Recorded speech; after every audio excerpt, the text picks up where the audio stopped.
അഭ്യർത്ഥിക്കുന്നു. ഈ അൻപലി മഹോത്സവം ഭക്തിസ്വാതന്ത്ര്യമാക്കുവാൻ ഈ നാട്ടിലെ മുഴുവൻ ഭക്തജനങ്ങളെയും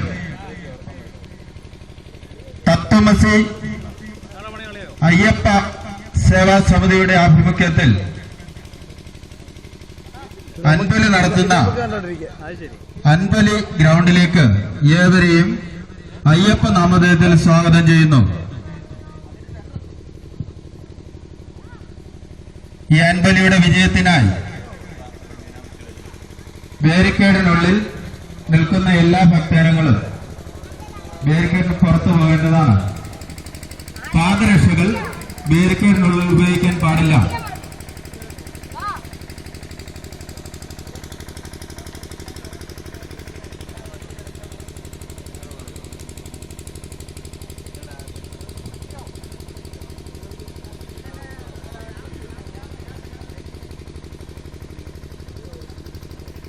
സ്വാമി ശരണയ്യപ്പ